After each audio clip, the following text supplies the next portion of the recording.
Hey, morning, Jim. Your argument about the discussion, I should say, of the possible Russian collusion into the election with Mad Mac. Mad Mac was arguing results. Did it result in any changes to the election? And you were arguing intent. So going along your path, if you're arguing intent, why have no Democrats been questioned by Mueller? Why is it just Manafort, Flynn, or whomever?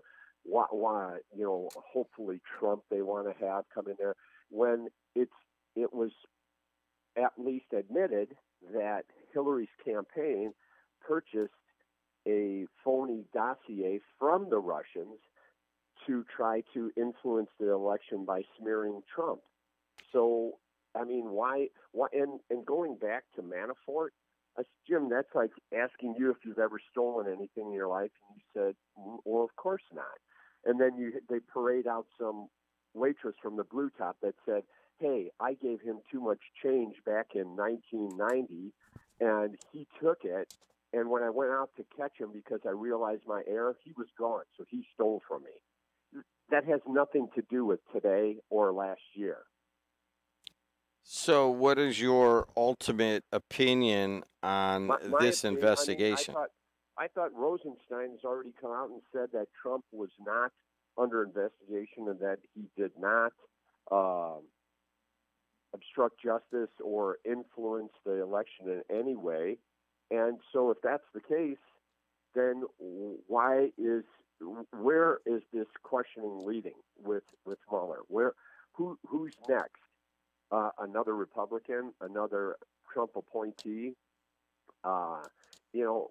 Again, why is every investigator Democrat, and why have no Democrats been questioned about influence? If the investigation is about intent to influence the election, how on earth can you not have both sides of the aisle under investigation? How do you know that? What do you mean? How do you know that there's no information on Democrats in this? Well, it's been how long now? 2 years or 18 months It's or been whatever? a year. It's been a year. Okay, so which Democrat's been questioned by Mueller? The idea of what kind of information about Russian interference in this election is not known to you and is not known to me. We don't know that. We don't know all of the people who have been questioned. We don't know what kind of information they have. I agree with you on this aspect. I mean, basically you're saying the same line that, you can hear up and down, and Sam and Michael will probably be doing the same thing today at 1 o'clock, is that why not Democrats, why not Democrats? And I get that part, and I agree with you. If there is any evidence that leads in any direction for anybody that might have had collusion with Russia, that should be explored. But you get to the point of how long do you really want to go after something without some results on the election? I mean, on the results on the investigation. In other words, you basically have a whole country that is under the specter of an investigation right now. Unlimited time, unlimited resources. And what does that mean for us as a country? I think a lot of people on both sides of the aisle want to have some sort of resolution here. And that's the problem right now. That's the problem. Now, as soon as Mad Mac or anyone speculates what's going on behind the curtain of Robert Mueller's investigation, and Mad Mac comes on here and says, I know there's no collusion. Okay, well, you know more than everybody else in America that's not Robert Mueller, okay? And that's one of the dangers, too. I know there's not this. I know there's not that. Nobody knows. And it could be that one day Robert Mueller's going to call a press conference and said, you know what, I found nothing wrong. Let's move on. And that's what I hope happens. But at least we'll know. I find it ironic, too, that we're investigating possible Russian collusion in the results of our presidential election when across the globe we've tried to influence elections in various countries throughout time, basically. So what does that mean to this discussion? I'm saying it's why. So we try to do it all over the world, and then if indeed somebody did try to do it here, to pick a help choose a leader that they thought they could get along with better or influence more. How do you know they didn't influence the Obama 2 campaigns? Right? That is what, here's the problem with that. That very well may be true, and if there was some salient evidence that it was going on, everybody would want to know what that evidence is, okay? But right now, So we what have the evidence question. is We have the existing question. now? We have one question in front of us: did Russia influence the 2016 election? That is a question that I want answered going forward, and I want us to all learn from that. What evidence is influenced now to say that they've influenced the election? Because a handful of people met with Russians throughout. Okay, well, there you go. There's what you're doing right now, is you are basically guessing what is happening behind the curtain. What has happened to be, well, what evidence is there? Well, we don't know. I mean, there are certainly indications from meetings with Russians and huge amount of monies coming to people who are very close to the president. There are certainly indications from Facebook that Russia was buying ads to attempt to influence the election. There are certainly indications that Steve Bannon was trying to suppress the black vote. I mean, there's a lot of little things that are there that need to be tied together to say, hey, you know what? These are all kind of coincidences. They didn't try to influence the election using Russia, and let's move on. That's what I want it to hear, but I still want to hear it. Why do you not want to? Why do you not want it to go all the way? I want it to go all the way, but doesn't sound like it. No, I would like some more public. I guess you're right. What's behind the curtain is what's troubling me. You're absolutely correct on that. And what I see on this side of the curtain is a one-sided investigation. That's what's troubling me. Well, I mean, here's the thing. It is a one-sided. It is by the nature a one-sided investigation right now, because the people who are being looked at won the election, and perhaps that was done with some sort of an arrangement with Russian people.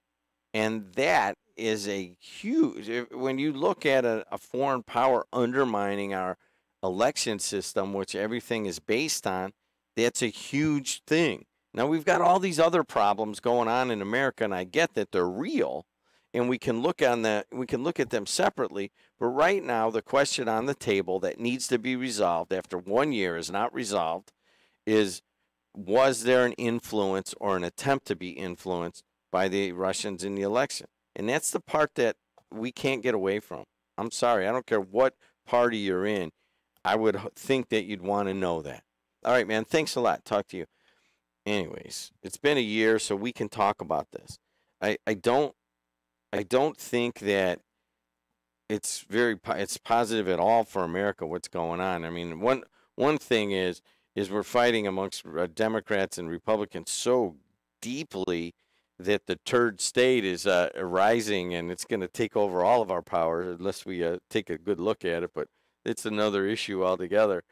And anyways, let's just see what's going on. Let's see how is that Radar Dan? Hey, Radar, how you been, man? Yeah, but I'm sitting now. I'm not driving. So I caught the end of that, and then I had to run in to call you. So it'd be great. I don't know who the lead investigator is or whoever that is. You said it'd be great if he came out and said there's nothing or there's something, so that there's a definite answer. But what if he were to come out and say, while to phrase it like Hillary's email, where he says something like, there definitely was something there. I forget how they phrased the email, but they said basically that she did do stuff wrong, but it wasn't pursuable. Let's say, he wasn't going to pursue it, but it was not intolerable. It was not inappropriate. What word did he use? Not negligent, but it was. Let's just say. So let's use the word inappropriate. Why are we talking about Hillary right now? No. So when that came out, when the investigation about the email scandal, whatever, and I'm sure Mad Mac has all that detail. The guy came out and said, while the actions were inappropriate, they're not going to charge her or whatever. Then it came out like that, where they said, hey, it wasn't right, but they're not going to charge. So what if they came out with the same type of result and they said, you know what, the actions that he did weren't right, but we're not going to charge. And I think everybody, when that statement came out with the prior investigation, everybody was like, look, it's in the rule states right here, you can't do X, Y, Z. And he clearly stated that that's what she did. But he just deems it, it was reckless or something, having the server there and having it get trashed or whatever. So, all right, so reckless. I don't want to go over past history. Let's apply it to right now. So you're saying what would happen? What would happen if they just came out with the same thing about Trump? Said, all right, his interactions with Russia were reckless, but we're not going to charge him. Okay. I don't know. I mean, as long as if in that they came out and said that and said, all right, well, here's everything we got, because right now we don't know everything they got, and this is what we have, and this is what we think happened, and the special prosecutor recommends that this thing dies right now and that it's over. Now, that wouldn't be Mueller's call. That could be picked up in Congress, or it could be picked up in the Department of Justice or wherever. So, but let's just say the whole country did that. Said, all right, well, he did meet with Russians, and maybe they did do a couple of things, but it wasn't like treason or anything like that. So we're just going to move on and learn from it and know that A, Facebook can be used to manipulate America, and B, Russians are pretty good at what they do, and they can influence an election. Let's learn from it and move on. Well, that's some kind of resolution, isn't it? Yeah, it definitely is. Let's say it's the person that we, the people, put in charge of the investigation, so to say, right? I mean, and that's who we say make a decision. And if they, but just think of the backlash from both sides. The backlash, I mean, here's the thing. If this thing is ever going to come to a resolution, it's going to be like a business deal that you've been working on for 6 months. Nobody's going to be happy. And that is probably what's going to happen, here's my guess, is it's going to come to a resolution where nobody's going to be happy. And I've been in business deals where I'm like, I'm not happy, and the other guy's not happy. And then when you sit back and look at it 3 weeks later, you're probably like, well, it probably that business deal happened right in the middle where I was pissed and he was pissed, so it probably was not a bad deal. All right, man, thanks a lot. Talk to you. 219-845-1100. Let us go to, let's see, who's on line one? And who's on line one? There, Pete? Let's go to Pete. Hey, Pete, you're it. What's up? How you doing? What do you think? All right, I'm just thinking about, you're talking about influencing an election. When they ask an endorsement, say Donald Trump called and asked the endorsement for WJOB, and you endorse him, isn't that influencing people to vote for Donald Trump? Or when you have them commercials and you hire a top-notch producer, and let's say he's Russian, and he makes a commercial and it's demeaning to, say, Hillary, and there's some pretty nasty commercials out there. Doesn't that influence an election? Well, I mean, that is the intent of that paid advertisement, is to influence you to vote for whatever the paid advertisement is, yeah. So then what did the Russians do that influenced the election? Well, part of the issue is in I can't remember which form it is because we have a zillion forms we have to fill out. One of them asks if we have had contact with a foreign power. And part of the, I think the legality is can a foreign power buy political advertising on WJOB? I'd have to check on that, but my answer, I believe, is no, if they're doing it about an American election. Because what we don't want in America is we don't want foreign powers telling us who should be in charge. And that is a fundamental kind of principle. So there are So rules that restrict that part of it.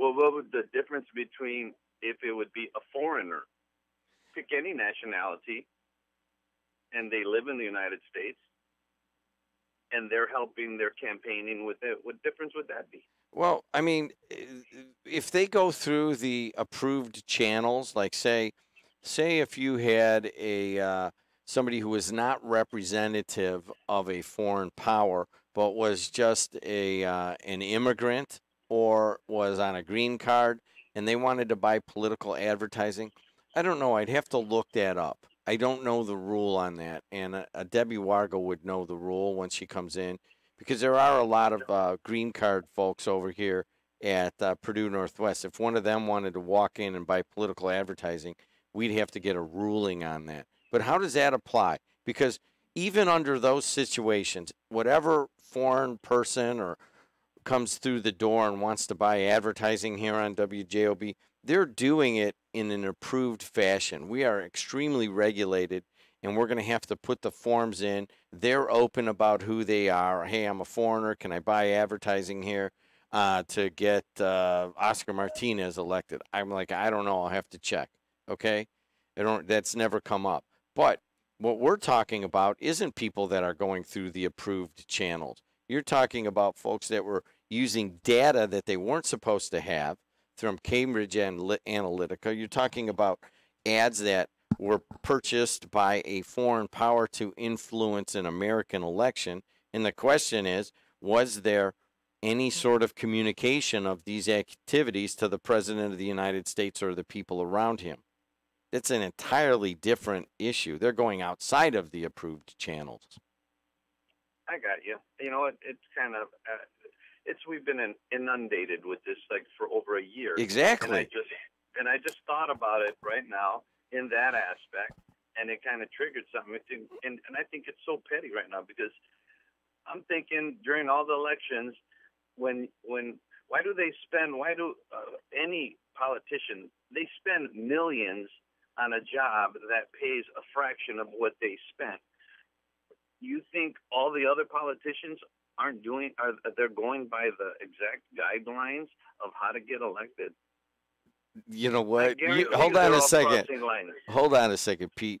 You have an amazing grasp on one of the unspoken problems in America, and that is, why would someone do that? If you start asking yourself that question, I mean, certainly some people want to serve. Certainly some people just want the power. But what is it, of all the money that goes into getting these people elected, what do they want in return? And that's a great question. All right, man, thanks a lot. Let me take a couple more. We got Chuck Hughes coming up. Tom, how are you? What's going on? Oh, good. Thank you for taking my call. And it's funny, I was going to talk about one other thing, but you were just talking about paid advertisement. And this, you were saying that what we do know and what we don't know. What I do know, and I did see, and this is fact, the Trump campaign got $30 million from the NRA. That's a known fact.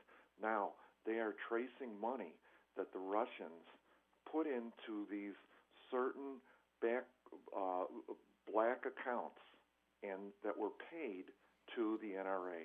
They know that NRA has been receiving money from the Russians.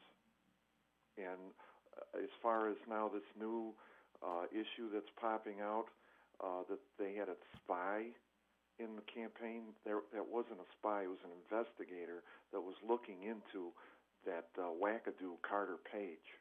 That's known. It's not a spy. It's an investigator. There's a big difference. You know, the time leading up to the actual election of 2016 will be a time that will be written about, and there'll be several movies going forward, because there was some of this information was starting to surface, and Obama had some decisions to make. If he came out and went aggressive at Donald Trump with any of this Russian thing right going into the election, then he would have been seen as being partisan, trying to influence the election. If he did nothing, he could be seen as being derelict of duty. Absolutely. And so there was no, it was one of the most dramatic points in American history of recent of what's going on in that last couple of months before the election. And you're exactly right, because what had transpired, and here's just one other incident. Flynn was taking money from Turkey and a bunch of other countries. And they were having, I mean, as far as I know, thank you so much for your call. As far as I understand, is that there was, some inkling that Flynn may be compromised. And what do you do during that time, during that election? I don't know what the right answer is. I don't think Obama's administration handled it all that well, but it was certainly a turning point. I got time for 2 more phone calls, and we got Chuck coming up. I'll take Dave, and then we'll have Mad Mac. The rest of you guys that are waiting and calling, we'll get it on the other side of Chuck Hughes, okay? Let's go with Dave. Dave, you're it, man. What's going on? Good morning, Jed. All of this, I don't want to burst everyone's bubble, but there's already been a massive amount of international money coming in and influencing our election. And it's all filtered through the International Chamber of Commerce. It's wisely. See, ever since Citizens United, there are no more rules, Jed. There's a massive amount of money coming in and influencing our elections. And it's through super PACs. And the International Chamber of Commerce is a super PAC, and they could legally, this is all legal now. That's why it's so, it's right out in the open, right in front of our faces. And unfortunately, it's perfectly legal for Saudi Arabia to give the International Chamber of Commerce a boatload of cash. It comes in the United States. You could call it filtered. You could call it legal. You could call it laundered. And it's perfectly legal. And it's readily available. It's not even being hid anymore, where I would have to say in the past it was hid. But your previous caller, there's no need to have black sites anymore. Citizens United just opened everything up for massive, just wheelbarrows full of cash to come into the United States legally to support, influence, whatever adjective you want to use, all right. our elections. What planet are you living on? I'm living on this planet. Let's look at this. Open your eyes as well. Look at this. Okay, so you want to give a bunch of money to the International Chamber of Commerce, and you think you're going to influence an election that way? Sure you can. We're talking billions of dollars. Stop. Your return on investment of giving it to a very well-respected. As a matter of fact, we've got Chuck Hughes coming in here. We're going to talk about his Gary organization.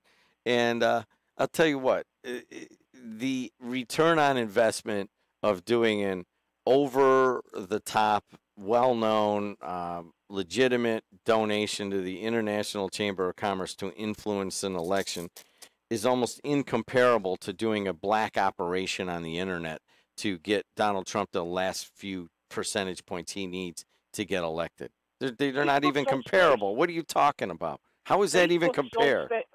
Facebook sold space. They sold space no different than you sell airtime. Yes, and you know what? It gets down to the thing I've been griping about that nobody listens to because they're not regulated. Because if they tried to do that here, do you imagine, how many forms I'd have to fill out and how many disclaimers I would have had to make on these airwaves? Russia has bought this time coming up, and they are here to tell you to vote for Donald Trump.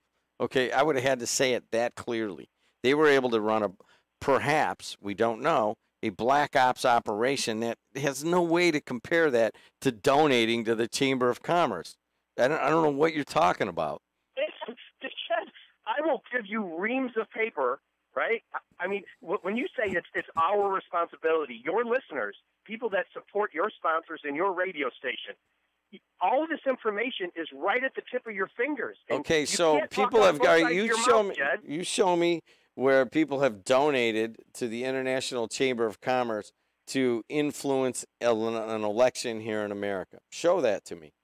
And that they have done that, and they Saudi Arabia, and the money comes in the United States, and then the International Chamber of Commerce gives a donation because it is a super PAC. No. That's different. That's different. They've given money to the International Chamber of Commerce.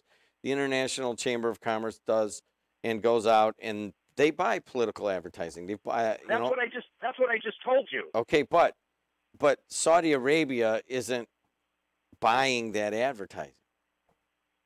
Well, no, it's being laundered. Oh, right? so the International Chamber of Commerce is now a money laundering operation. But it's perfectly legal through the Citizens United. So is it money? Well, no, money legal. Money laundering is not legal, David.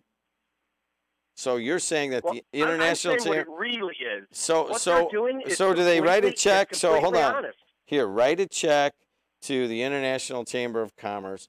International Chamber of Commerce, hide the identity, and then go influence the presidential election. They don't have to hide the identity anymore. Okay. It goes into their accounts. Okay.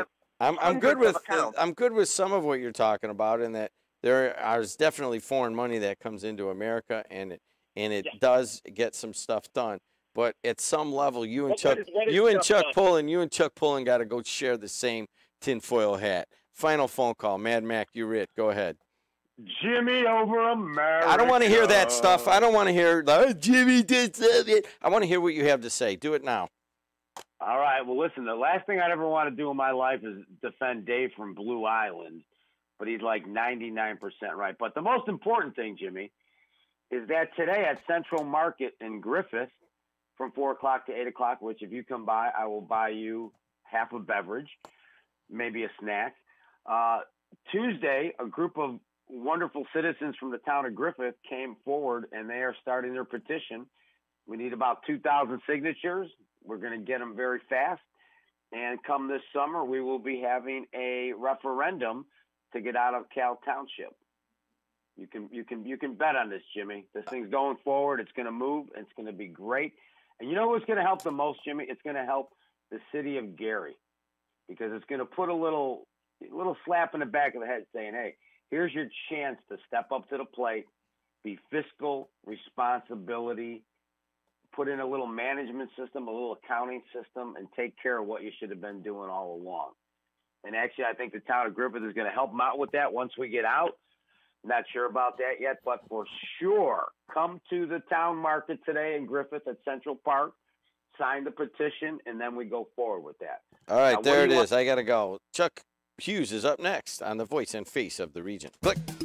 For a fast and friendly car wash, go to Easy Clean Car Wash. Easy Clean is happy to announce their new location's grand opening at 1637 45th Street in Griffith. Open 6 a.m. to 8 p.m. 7 days a week. Or stop by one of our 3 other locations in Highland, Cherville, and Lansing. Free vacuuming, carpet shampooer, air freshener, and towel with every wash. And it's fast, easy, convenient, safe, and gentle. Go to myeasyclean.com for more information.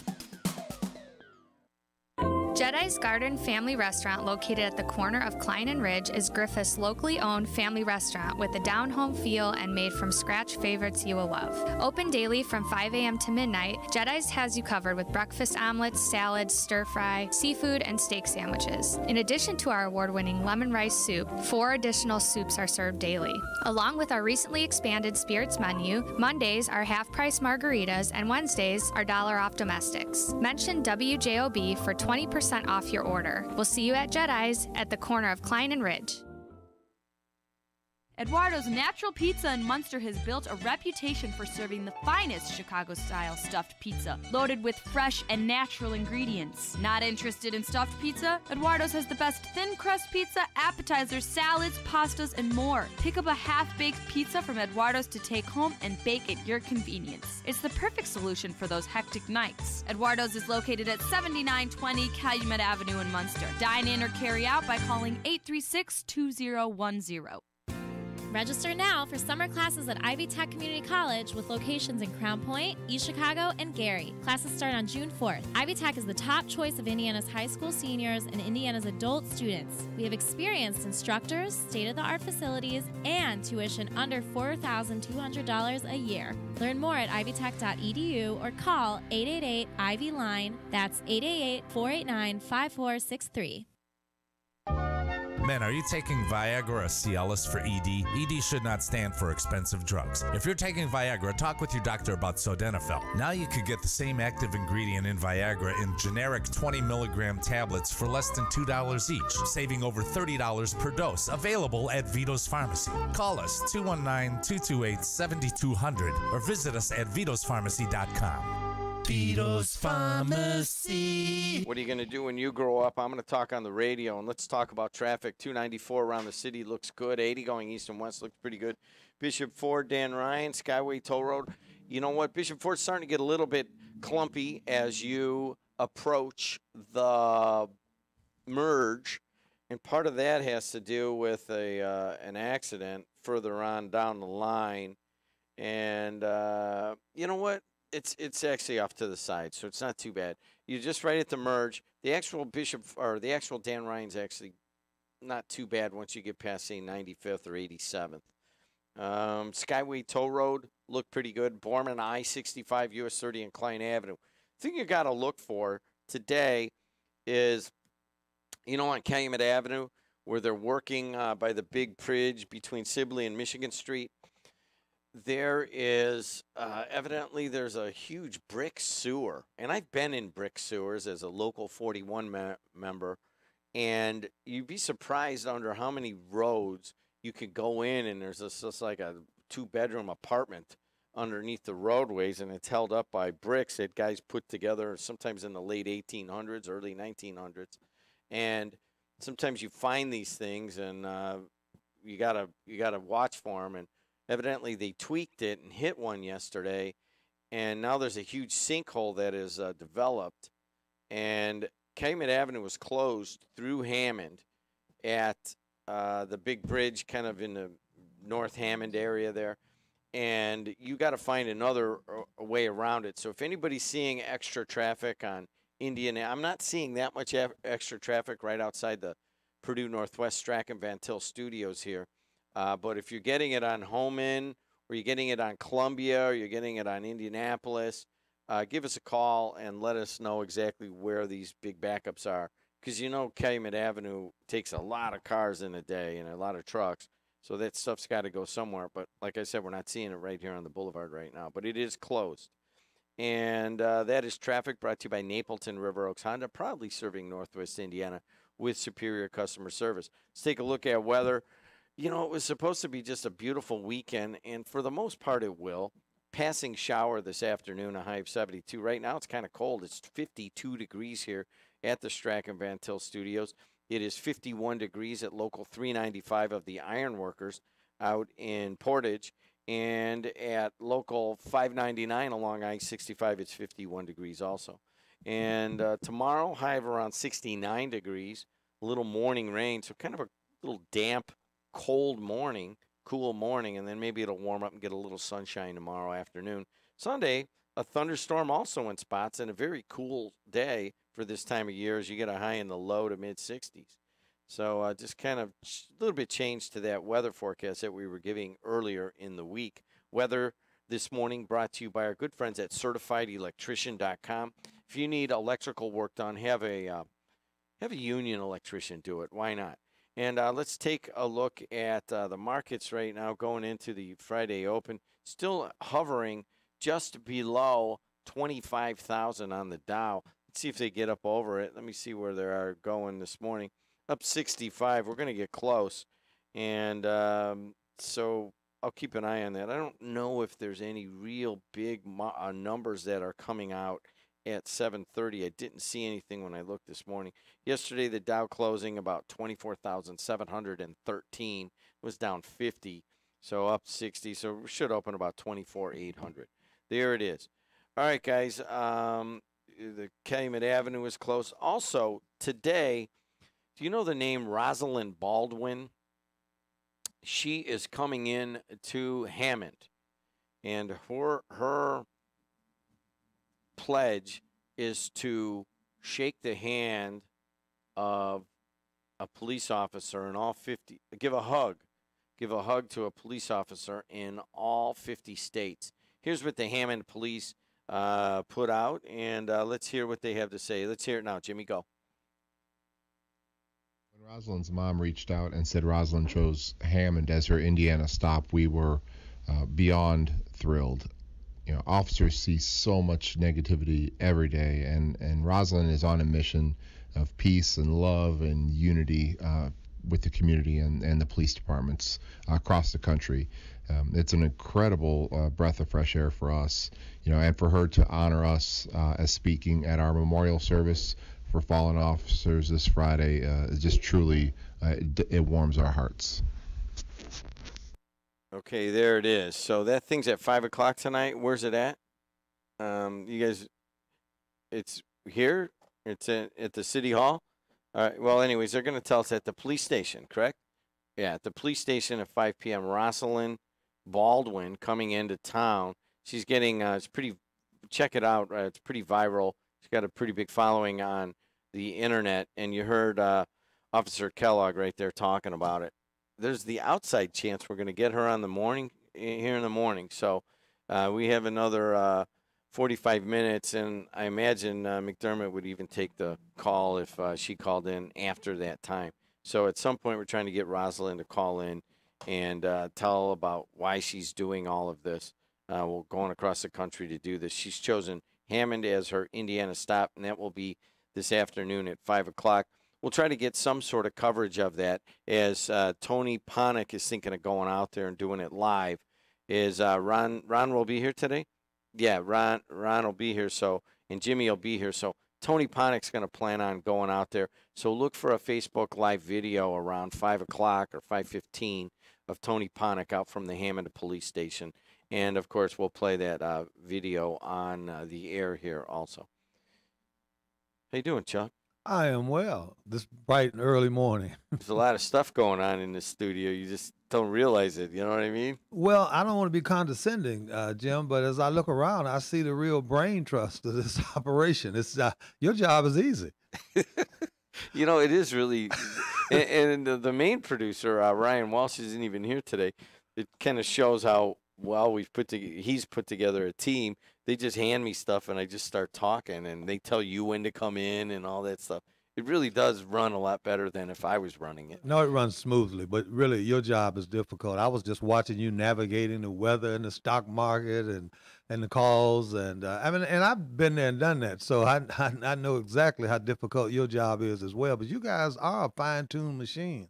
I'm impressed. Chuck Hughes has been the executive director of the Gary Chamber of Commerce for how many years? I'm celebrating like a 10th year anniversary. Man, time flies. What'd you do before this, Chuck? Well, prior to that, my main occupation, I'd hope to get a hug too, because I was a public safety person too for 34 years. I was a member of the Gary Fire Department, retiring, as a battalion chief. I also served 16 years as a member of the Gary City Council. And I've had a career in this very field as well, radio and television. So I've been a very busy and involved person. 10 years at the Gary Chamber of Commerce. And you guys have been very active. Tell us a little bit about that. What are you trying to get accomplished? Well, first of all, we want to accomplish a mission of a chamber, and that is to help try to attract businesses into your community, to help maintain those that are there, try to just overall improve the business climate. So we're doing what we can in that regard. The other thing that we're trying to accomplish, and I think that's been evident through some of our initiatives, is that we are clearly indicating that we have a philosophy that the entire region has to be successful in order for everybody to feel that success. So that's why we do things like we do the Lakeshore Classic. People thought that was just a basketball game. No, it wasn't. Initially, we were attracting 4 HBC universities and 8 high schools here in Northwest Indiana, giving young people an opportunity to actually see outside college people perform, maybe inspire them to want to go to college, curating a vehicle for high school coaches to be able to interact directly with college coaches. So that was a method to that madness. We do a corporate luncheon, and we wanted to make sure that it had a broad regional appeal. Just some of the luncheon speakers that we've had, Jim. We started out, our inaugural luncheon speaker was Bryce Drew, for obvious reasons. Because again, as I said before, it's not a basketball game. It's not strictly a Gary initiative. This is a Northwest Indiana initiative. And so when you select a member of the Drew family, I think you pretty much indicate that you do have a region approach to what you're trying to do. We had Bryce Drew. We followed that with Gene Cady, retired Purdue football coach. We brought my dear friend Greg Popovich to the region. We did Bob Love. We brought in Jesse White, the Secretary of State of Illinois, who was a great athlete in his own right. We did Junior Bridgman, East Chicago star. We did Lloyd McClendon. Last year we had Mike Huff of the White Sox from their marketing team. And I tell you, the crown jewel of our Lakeshore Classic guests and bringing people in and from a historical perspective was in 2013. We did a tribute to the 1955 Indiana High School Basketball State Championship. People want to know, what does that mean? It means American history, history of basketball, because in that game in 1955, in a climate in America where obviously we had some issues regarding race and accommodations and other things, and there was just a myriad of things going on, you know, from Rosa Parks to church burning and bombing Birmingham to Emmett Till, you name it. But we also had in the state of Indiana, in our Hoosier hysteria, a state championship basketball game between Indianapolis Crispus Attucks and Gary Roosevelt. Why is that relevant? Because it was the first time in the United States 2 all-black high schools competed for a state championship. Now, Indianapolis Attucks was led by the great Oscar Robertson. Gary Roosevelt was led by the great Dick Barnett, former New York Knicks star. Now, Attucks won the game in 1955, but that preceded, Jim, the 1963 March on Washington with Martin Luther King. It preceded the 1965 Civil Rights Act and those kinds of things. So, Attucks won the game. They had no celebration because blacks couldn't go downtown in Indianapolis. They literally had no celebration. They asked the city fathers if we could at least have the traditional ride on the fire engine. They said, fine, we'll let you ride around Monument Circle in Indianapolis. We can't let you guys off. We don't want any trouble downtown. We'll ride you back to your neighborhood. And that's what they did. They had a bonfire. They celebrated. But, and in Gary, it wasn't not quite as polarized, but Roosevelt was runner-up, so there was no real big outpouring of civic and community support. But in 2013 at the Lakeshore Classic, you know what we did? We invited every surviving member from around the country that participated in that game. We brought them to Gary, Indiana. TNT actually did an interview at Majestic Star Casino with Oscar and Dick Barnett that was shown after a Bulls-Miami Heat game. And we gave them the celebration that they did not get in 1955. The Indiana Basketball Hall of Fame loaned me the original trophy that Attucks won, because it's in the Hall of Fame, because actually it made history on a lot of fronts. And then, of course, the Gary Roosevelt, I had no problem because they were foolish enough to put my pictures on the wall over there so I could go get the trophy from Roosevelt. And so what we did was we had trophy presentations. We wined and dined them. My board chair at the time, Gary Miller from South Shore Limousine, I mean, we rode them around, we fed them. We literally gave them the celebration in 2013. They did not get 1955. Congressman Visclosky entered them into the congressional record. Vernon Smith made them representatives for the day. See, I'm wearing my fraternity hat. Oscar Robertson is a member of my fraternity. We gave him an award. other guys were members of other fraternities. They gave them awards. The mayors of the cities gave them proclamation. I mean, we gave them the celebration. And what was so gratifying was that here in Northwest Indiana, man, we had people flying in from all over the place. They had wives and relatives and grandkids, and they were just so excited that we chose to not have their relatives forgotten. One other little perspective on that too, I'm gonna share with you. And so this is an educational program. One other perspective I want to share with that too is this was 1955, okay, in America. In 1954, Oscar Robinson's sophomore year, he's a sophomore, he's a junior in 55. Indianapolis Addicts played a small, tiny white school out of southern Indiana, and unfortunately, Willie Merriweather, their next best player, was injured the game before, and one of their other starters was sick. And this team somehow upset Addicts, the great Oscar Robertson's team. Then they went on and beat a real good Muncie team and won the state. This small school won the state. You know what happened? Tried the movie Hoosiers with Gene Hackman. That's what it was based on. The 1954 Indiana High School. It wasn't Hickory. It was Milan. It was based on the 1954 Indiana High School basketball state championship. So the very next year, these two all-black high schools competed, made history in America, and I just described the celebration or the lack thereof until they came to Gary in 2013. And you know how they are characterized? They are the forgotten Hoosiers. And if you Google it, your crack staff can do that. It's all over the internet. It's a story that hasn't been told, and you know what? It might get told, and that's all I'll say on that, because it is a great American story, man.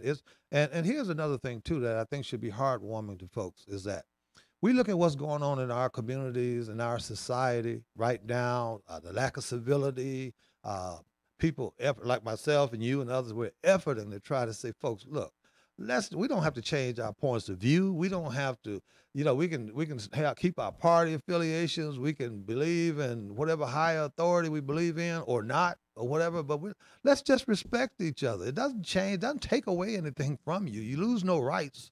Let's just respect each other. And you know what was really significant above all else? Because it was great basketball played.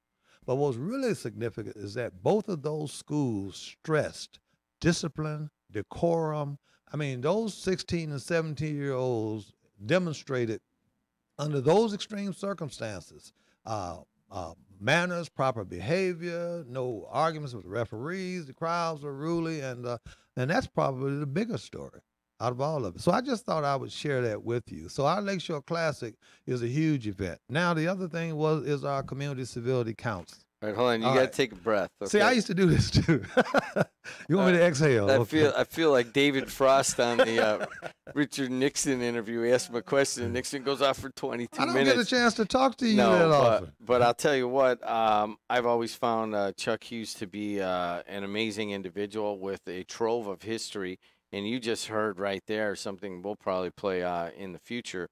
And before we go on to Civility Day or any of the city of the Gary Hall of Fame, which I ostensibly want to talk about, but go back to 1955, man. I can't even. You see, I knew a little bit of this, but I'll bet people don't know. Look at Chuck Hughes is over here directing traffic from the studio. I'm trying to get on the staff, man. There's somebody trying to get in here. John. I'm a stringer and whatever. It's John from Hammond. He usually brings me free golf balls, so thank you for letting him in. 55. I talked to Bobby Plump. Mm-hmm. I interviewed him, a couple weeks ago, and we were talking about Hickory / Milan and some of the differences between the movie and the actual story of Milan. But the actual story is kind of the similar story. There were certain dramatic changes made to it. And it's almost like a celebration of Indiana basketball, which is good and pure and beautiful in all respects, okay? And I'm like, Chuck and I are on the same idea with Bobby Cox and down to every the seventh person off the bench for Lake Station basketball. I mean, we all have the same respect for what's going on. But that story of racial inequality in the mid-'50s could not you couldn't have a better contrast from Milan beating Muncie Central and to win the state championship one year, huge national celebration for it, to the next year when Attucks and Roosevelt go at it, and it was kind of pushed under the rugs. As a matter of fact, around here, when you talk about high school basketball history, that 55 game with Attucks, which was marked by some people as kind of a civil rights achievement, is never talked about. Ever talked about. The forgotten Hoosiers, remember? You're right. No They're play on the word. And they're- 1 year before, the Milan game was 1 year before. In the same tournament, Hinkle Fieldhouse, Butler University, all the same situation. And so that's why we efforted to try to bring that to fore. And we're going to talk. So the Gary Sports Hall of Fame is one of the things we're trying to do. But, you know, I've heard this from Lonnie Randolph and had a long discussion about this, is that he said, you know, the height of basketball around here is really seen of E.C. Washington and E.C. Roosevelt, at least on this side of Klein Avenue, okay, all the way down. And it really was an extremely special time with two amazing special teams. But it, to some extent, it erased some of the other great basketball history. Lonnie Randolph was, the 67 or 68 East Chicago team that should have won state and had a huge record and didn't, but it really wouldn't have mattered because it would have gotten erased by 70-71. Is kind of, that's what everybody looks at.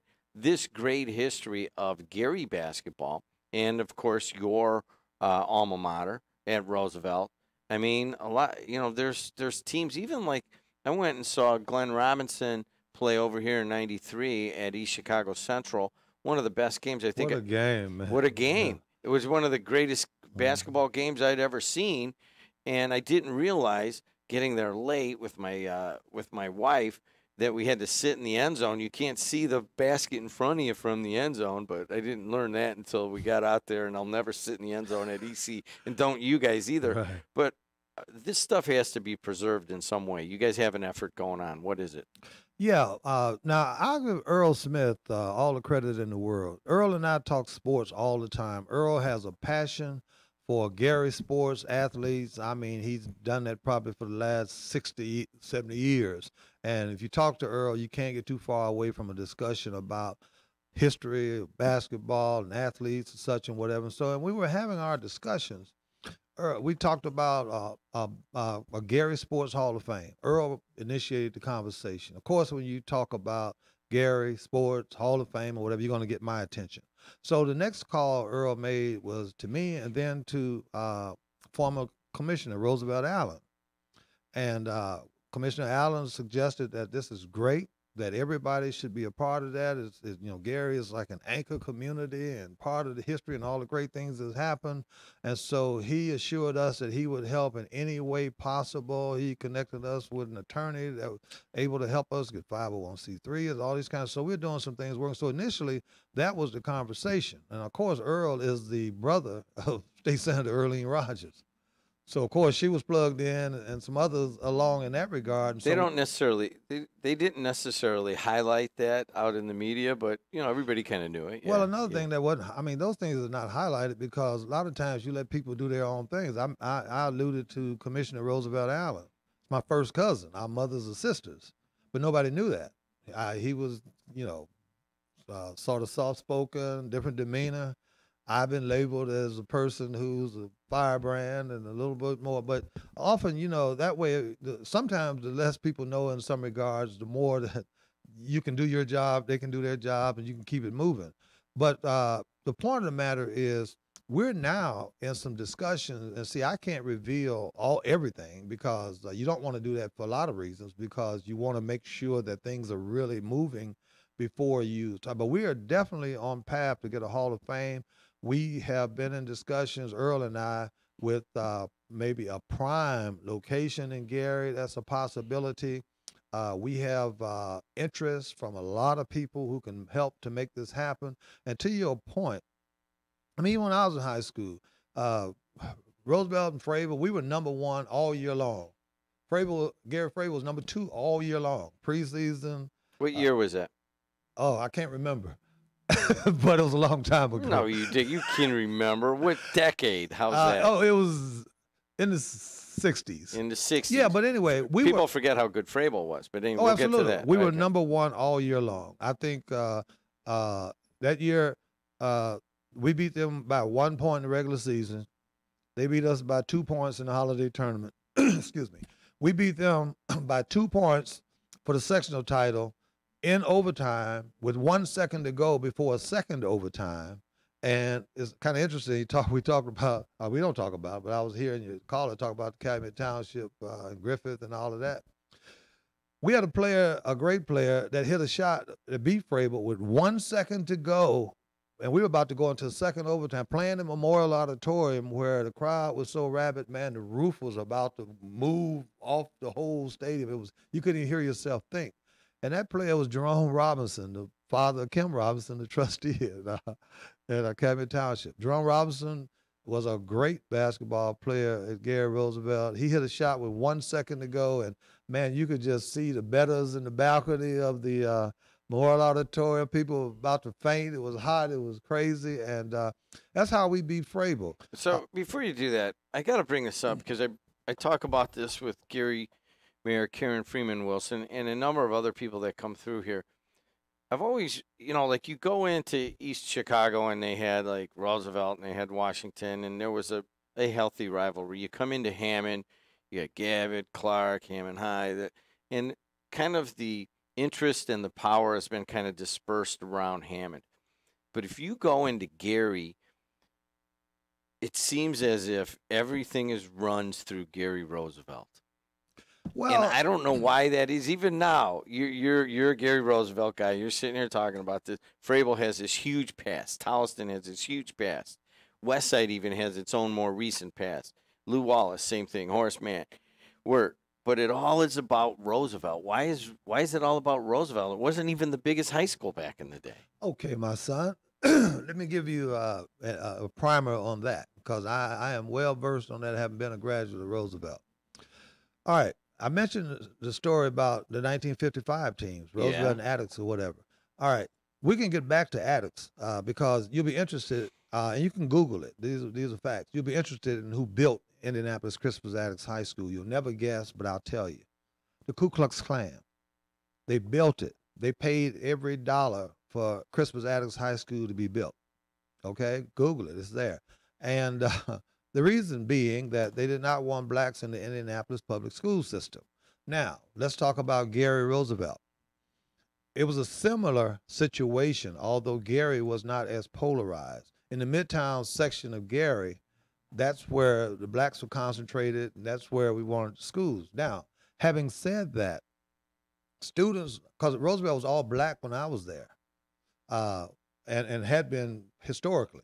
Now, having said that, Jim, the same thing applied to the teachers at both Attucks and Roosevelt. Our teachers were doctorates, master's degree people, professional educators whose mission was to educate. We had the highest level of education. God is my witness here. My textbooks had Lou Wallace stamped in the back and places like that. But our instructors and our teachers told us that the knowledge don't change. We're going to learn from these books. We're going to read. That was a discipline that was applied at Gary Roosevelt. See, people look at the sports accomplishments. Look at John Campbell in track. 15 state championships, 9 years in a row. Gary Roosevelt won the state championship. Now we can't get a kid to qualify for the state. 9 years in a row. And then some of those years that Roosevelt didn't win, Westside won, Tolleson won, Frable won. Basketball. As I said, my year, we were number one the entire season. We went to East Chicago Regional and did something that never happens. We beat Hammond High.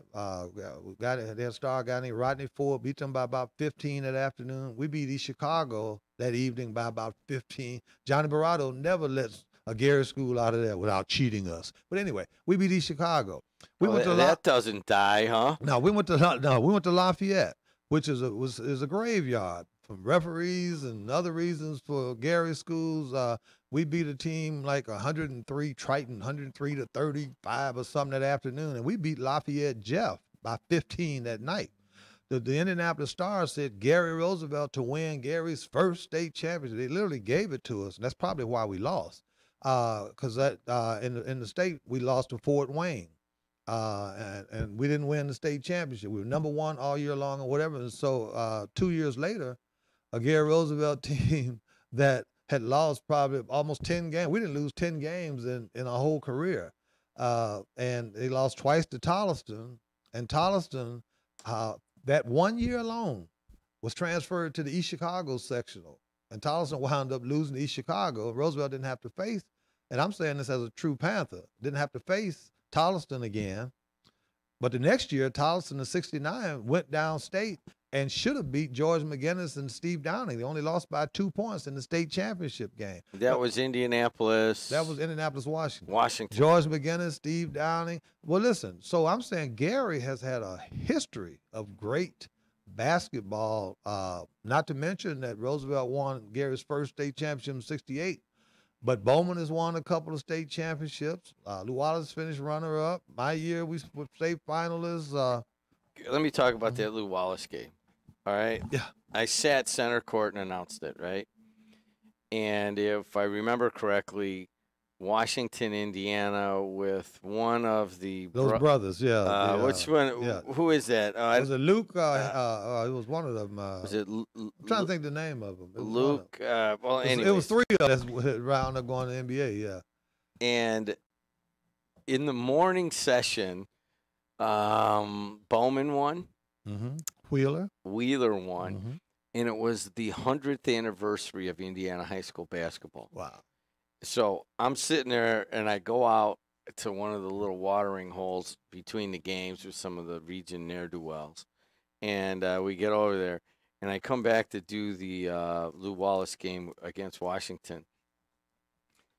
And there's a weird feel to everything. I'm like, wow, this is kind of weird. There's this, all-white Washington team, and then there's this all-black Lou Wallace team from the region, and I'm like, something weird's going to happen here, guys. And so we do the game, and lo and behold, Washington shoots 42 free throws, and Lou Wallace shoots 17. Now, it doesn't help that Ronaldo Thomas can't keep his cool during the game, which he had every reason to not keep his cool, because it was like an old Lafayette Jeff graveyard game where it was almost obvious that the referees were going in one direction because they didn't want to see another region team ruin the party. And that was, to me, of all the times I've seen a game, that I called it out as I saw it. I said, listen, congratulations to Washington, but I am embarrassed about how this game went down at the IHSA finals. And right as I'm saying that, standing right in front of me on the air is Blake Ress, and he just turns and he smiles. And he's just like, you know what? You guys weren't going to ruin the party again. Lou Wallace, to me, was one of the bigger referee injustices ever was. I don't know what year that was, but 13 or 12 or 11, something like that. Yeah, I was there as well. Now, the thing about it is, I don't dispute a word that you say, but sometimes, too, you got to look at the moment and the importance of the moment. I don't know if you recall, but Lou Wallace's star, Brandon Dawson, did not start that game because he broke curfew, and Ronaldo made a decision that was kind of difficult for him because folks were saying, hey, man, I don't care what he did. He didn't shoot at anybody. That's your best player. Let's go win the title. He still dominated the game. He still dominated the game. So that don't take away from your point. I think, right, because the region actually would have won in every classification. It was, you know what? Part of it is also is that up here you go and you play in a game and you watch Hammond High play, or let's use Hammond High Griffith, even without all the stuff that's going on. They're just hammering each other under the boards. You go into the lane and somebody bodies you and there's no call. Then you go downstate and all you do is whisper. You breathe on somebody and it's a foul. So to some extent, and I brought that up at the time, that it was a different style. There were two downstate referees that were just calling things just every moment. They were raising their arms. And you do have to take that into a factor that it's two different types. But I still look at that game as like, man, I was so mad after that game. But see, I don't buy that because generally, a lot of times our region teams are quicker, more athletic, and the other teams often have to kind of grab a little bit or nudge a little bit in order to offset some of that speed. And so if you're going to call those touch fouls, you should call them both ways. So that's my philosophy with that. Let me say one other thing real quickly. Can I follow up on Yeah, that go ahead, first go of ahead. all? Mhm. First of all, Chuck Hughes is here, and if you guys, We got a couple of hours. we Go got ahead. a couple, whatever. Tell McDermott to stay home today. We're gonna Yeah, we say got a that. couple of hours. Hey, that's my friend too. Hey, We talk listen, all the time. Here's what happens a lot of times when we go downstate. We go over to Huntington, all right, and we're doing a game, and there's a region team playing, Marion or something, right? Oh no, that would be at the regional. But you go downstate, and I've noticed this mostly in Huntington and in Lafayette when I go down to do games. Kid goes down the lane to put up a shot, right? And the whistle gets called, right? And then the play finishes out, and the guy from the region has gone up, blocked the shot, and never touched them. Mm-hmm. So, in other words, they've anticipated that there's no way that kid could go up there and block that shot and not hit him with the body. They're just not used to seeing that kind of aggression near the rim, and they're not used to seeing that type of athleticism. Those of us, Jim, who thinks sometimes that the refs do some nefarious things, is you got to look. A lot of times, people out of justification want to look at the foul totals at the end of the game. Well, we only called 5 more fouls on the Gary School than we did. But what a lot of people who, unlike you, who are not aware of sports and its impact, if you call them early and you take the best players out of the game, and then the game is determined. Now, once the outcome has been determined, you can whistle and even up the calls and do and whatever. But if you've got the star player who's sitting on the bench in the first quarter with 2 early fouls, of which one he didn't commit, and the other one was questionable, then the lead is 10-15, and then in a tournament game, you're trying to catch up, and then that person is still in foul trouble the rest of the game when he gets another. So I'm just saying there are a lot of factors. One thing I was trying to get to you, though, is because I'm always trying to stress to people that what we do at the Gary Chamber is clearly my mission is to try to improve the business climate in Gary, but also everything we do has a regional approach. And that's the message we're trying to send to everybody else out there, that we need to work together. You mentioned Wheeler, Bowman, and Lou Wallace that particular year. Well, guess what? That was the year the Gary Chamber invited Governor Mitch Daniels to Gary. We hosted Governor Mitch Daniels, and I tell you what was interesting about that. Not the fact that he was the governor, Jim. What was interesting was that after it was announced that Mitch Daniels, who did not come up here for anything, I think he only came when the Klein Avenue Bridge collapsed. Mitch's comment was, to me, I'm not coming up there. They're all a bunch of crooks. Right? And then he don't get any votes from Northwest Indiana. So he wasn't coming, and he didn't come for any other reason. But a lot of times people don't know the relationships you have with people, and Mitch and I talk sports. That's how our relationship started. And so I'm on the board of Indiana Black Expo in Indianapolis, and down there, the governor and everybody else was down there for the activities or whatever. So I just mentioned to him, because we talk all the time. It wasn't a disrespectful thing. I say, look, Governor, man, I need you to come up here and talk to my people up in the chamber, one of my lunches. I'm not up there, a bunch of crooks or whatever. I said, but come on, man, you're our governor too. We want you to come up. So I'll think about it. A couple of weeks later, his office called and said he agreed to come up. So we hosted Miss Daniels at the Genesis Center. What happened there? Man, his office got calls from all over the place. What are you doing? Why are you going to the Gary Chamber? Those people didn't vote. And he knew I never voted for him. I was a Democratic elected official for 16 years, but that didn't matter at that point. And he came up. People were amazed. We hosted the governor at the Genesis Center. But what I did was, that was the very same year that those 3 themes we talked about. You know what I did? To take advantage of that opportunity and to help the region and help our kids, I invited all the players and administrators from those teams. They took pictures. They were there. They were on the stage with the governor. That was an opportunity that was created through sports, where people think a lot of times you got to separate sports from education and sports from business. And that's just the dumbest thing I ever heard in my life. So, and then the Gary Chamber, another thing too. Hold on a second. Let's talk about that day. Yeah. Do you remember me asking them questions? Asking Mitch. From the there had been some sort of issue. It might have been Klein Avenue, and he always was answering my phone calls, and he wouldn't take it. He wouldn't come on the show. And so I went there and I asked him some pretty direct questions from the floor. You don't remember that? I don't know. I was orchestrating. I know that there were some people from the chamber there were like, "Why'd you have to do that?" Here I think I do kind of recall. Yeah, that. Remember? And it was really uncomfortable. I said, look at that darn Dulo.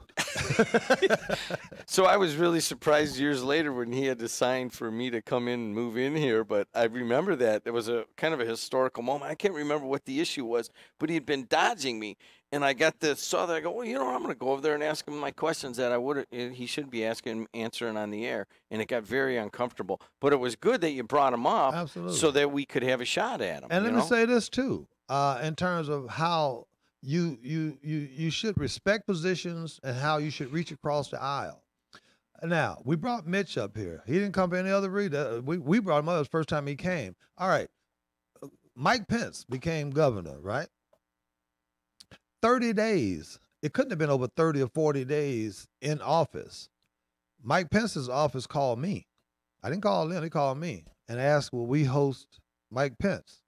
I said, he's the governor. Absolutely. And we know what we did? We hosted Mike Pence, the Gary Chamber, at the Genesis Center. I remember that. Because he wanted to talk about his health, his HIP 2.0. And the one thing I like about the chamber, and my perspective now, is that we are nonpartisan. Our bottom line is to support our membership and try to enhance business, help build Gary and Northwest Indiana. I won't say, oh, no, man, I'm not inviting Pence up here. Man, I was absolutely delighted. His office called, and I tell you another thing, too. Gary Chamber. The next time we hosted him, we're the only chamber that hosted him. He's come up and visited, made site tours and took photos of other places. We don't know one's ever hosted him. He called again. This had to have been 2 months before he was selected to be Donald Trump's running mate. And the Gary Chamber hosted him again at the Genesis Center. So my point is, I'm not saying all that to say that we're better than anybody else or whatever, but we are certainly efforting as much as anyone to show that we can all still have these little differences. But in terms of the common good, there is just no crime in trying to work together to make things better for everybody. Which leads us to Civility Day, and this is the one of that was a long way to get around to it, wasn't it? It's one of the things that Chuck and I have a minor difference in direction, and we'll get to that right after this on the voice and face of the region. Chuck Hughes is in, everybody. Carpenters Local 599 joins with other Carpenter locals to build the local economy and has been doing so for over 117 years. We are proud to be a member of the Indiana, Kentucky, Ohio Regional Council of Carpenters, which is threefold: training, professionalism, and partnership. We also offer the best benefits in the industry. To find out how to become a member of Carpenters Local 599, contact us at 219-942-0518 or log on to ikorcc.com.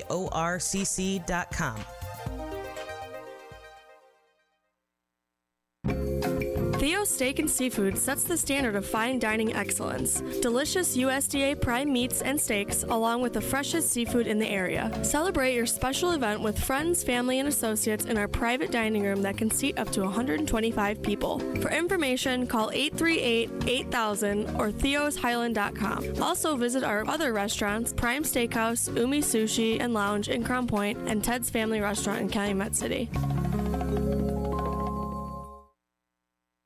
Ironworkers Local 395, through their contractor employers, the Northwest Indiana Contractors Association, are the workers you see building Northwest Indiana. They are the craftsmen building your schools, hospitals, malls, steel mills, and manufacturing plants. They support local charities, including Tradewinds and Chasing Dreams, and they coach your kids after work and on the weekend. They live, work, and contribute to all of our local communities' economic growth. To find out more about these organizations, visit ironworkers395.com or nwicontractors.org.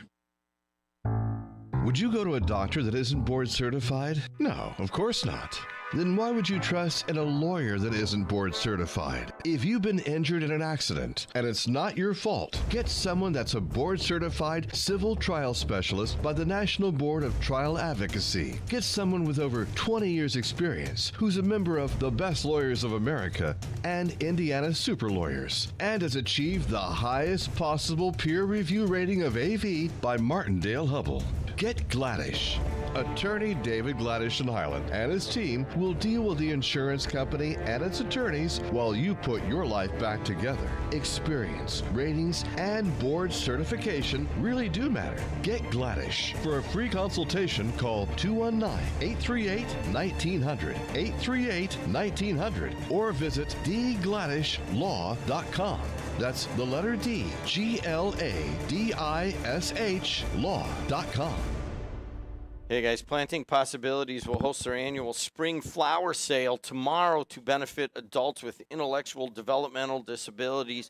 That'll be tomorrow from 8 a.m. to 2 p.m. at Sarkey's Florist at 8944 Erie Street in Highland. We will be there tomorrow. Alexis and I will be picking up some flowers. They have really good deals on it.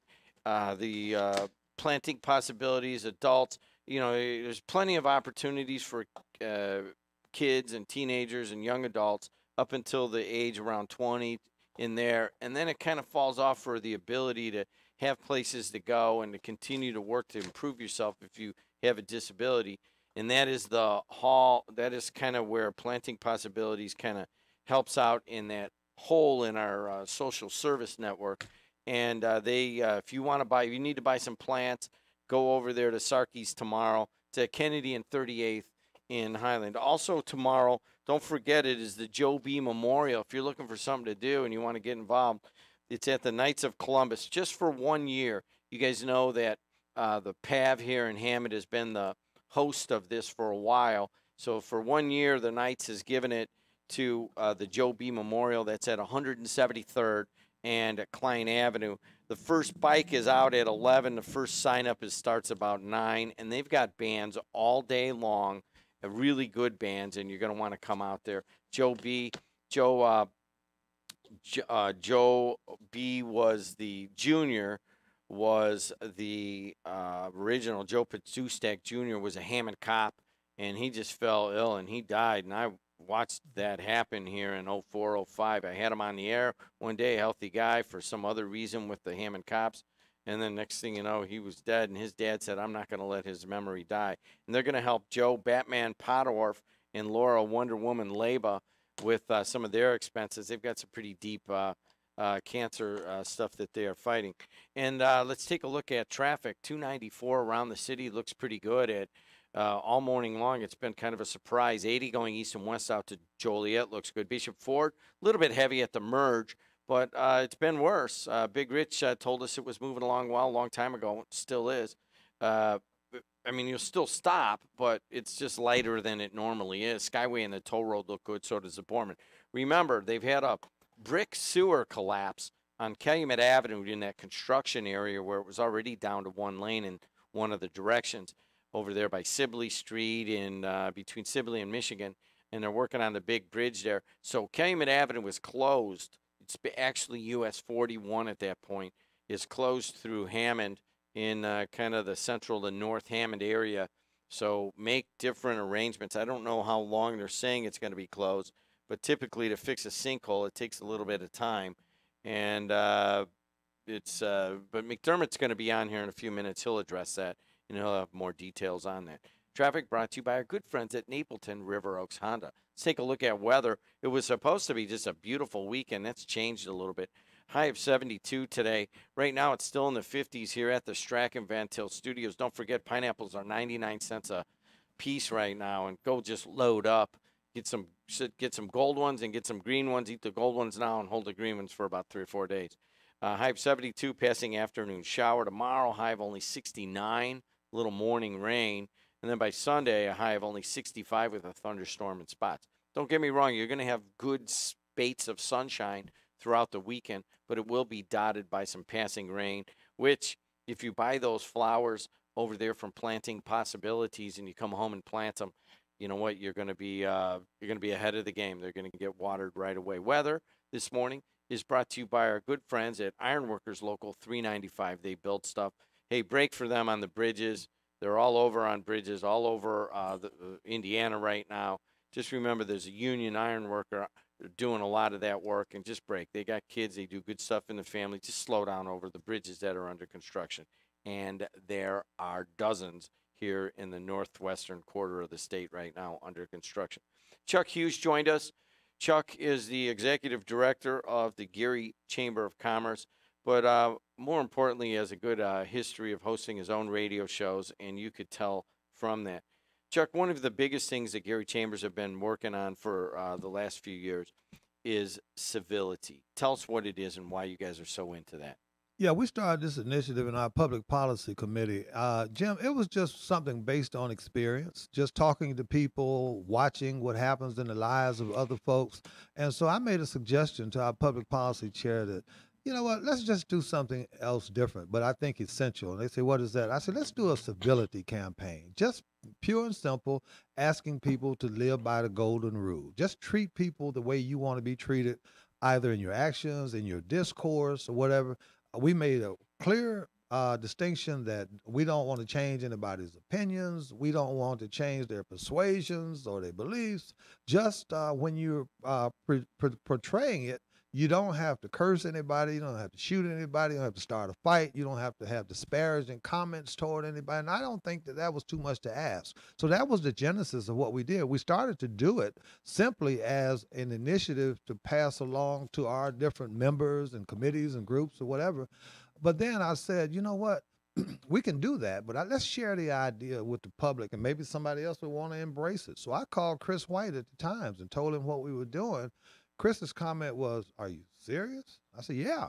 He said, we'd love to be a part of that. He said, some of the letters to the editor, the voices of the people, see, there are things that we can't even print. He said, it's so vile and it's disgusting. I said, well, hey, great. And so, hey, Jim, I'm not as dumb as I look.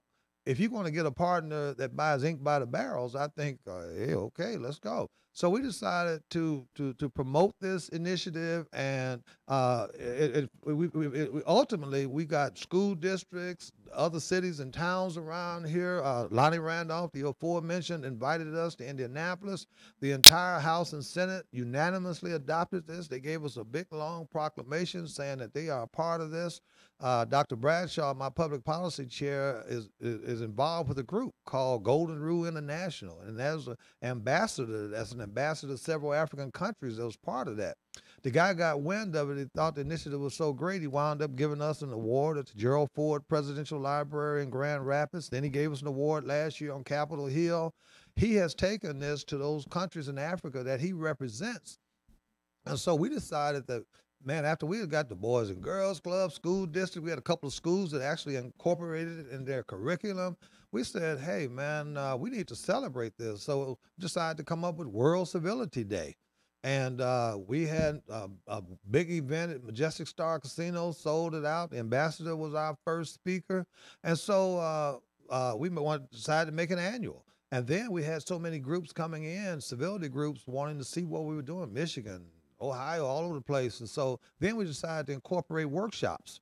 So we had all-day workshops at the Indiana Welcome Center. We had Legacy Foundation, NIPSCO, Edgewater, Methodist, all kinds of groups doing workshops, civility in the workplace, anti-bullying, civility in your employee, whatever, you know. And they were specialized workshops during the day. And then at the Avalon, we had our civility dinner. So next year, we'll be celebrating our 4th World Civility Day. And then we also decided to, since the initiative started in Gary, and I'm the director of the Gary Chamber of Commerce, the day prior, we do a press conference at City Hall where Mayor Karen Freeman Wilson proclaims it World Civility Day in Gary. This year at the press conference, to surprise me and her, when we were getting ready for the press conference, the ambassador, who had come in early, asked me if he could bring in a couple of people. I said, fine. Man, when he came to that press conference at Gary City Hall, he paraded in people from like 12 countries. Some still in their native garb. Some couldn't even speak English. People had flown 30 hours and found other transportation to get to Northwest Indiana for a civility initiative. Because some of those people are coming from places, man, where they're beheading folks, killing police officers and citizens or whatever. And I tell you, I shared that with Spiros and other folks, and I just thought it was remarkable that an initiative like this that started in the boardroom of the Gary Chamber could attract people to Northwest Indiana from the entire world from a positive perspective. Congressman Visklosky, I mean, listen, he's in anyway, so this is not, hey, you call it, this is not a political whatever. I could not praise him enough because he did something that was unparalleled on C-SPAN, live in Congress. You can Google that too. Congressman Visklosky went to the podium, asked the Speaker of the House if he could have the mic. Yeah, you know, whatever the protocol is. He said, I would like to announce an initiative in Northwest Indiana based on civility and blah, blah, blah. I mean, it was a proud moment to see Pete do that to the whole nation. And we played it at our civility dinner. So, boy, that's about as concise as I could ever be, Jim. You want to know something? We are right now on your way out. I want you to. Oh, I've been kicked out of places better than this. Nah, this is a pretty nice place. On your way out, I want you to tell Hammond Mayor Tom McDermott how great Pete Visklosky is on your way out. Would you do that? Hey, that's my man. Tom's my man. Okay, now, and, he and I talk all the time. Now. And I want to thank you for coming in. Chuck, we'll do it again. It was just a conversation. Chuck, you need to come in and sit down and let's talk about I'll something. come when I'm invited. Hey, let me say this, too, because I want You can't say it because he's not very good at waiting and coming on late. Hey, we're live. He'll hold it against you. We're live and on me. Facebook. And I just want folks to know that normally I have a certain tie, but I went to the same wardrobe person as you so that we could, you know, blend. It's Casual Friday. Okay. Chuck Hughes, that's it. Hammond Mayor, we're going to end this Facebook, Twitter, and YouTube, and it's only going to be on Facebook going forward and on AM and FM radio. And also, if you get out of area, you can listen on the TuneIn app. So you have 4 places where you can catch Hammond Mayor, Tom McDermott's show coming up right after this. A special thanks to Chuck Hughes, Thank you man. so Always much. entertaining. I'm done. McDermott and Kevin Smith take over in about 2 minutes. Thanks a lot for watching and listening on the voice and face of the region. And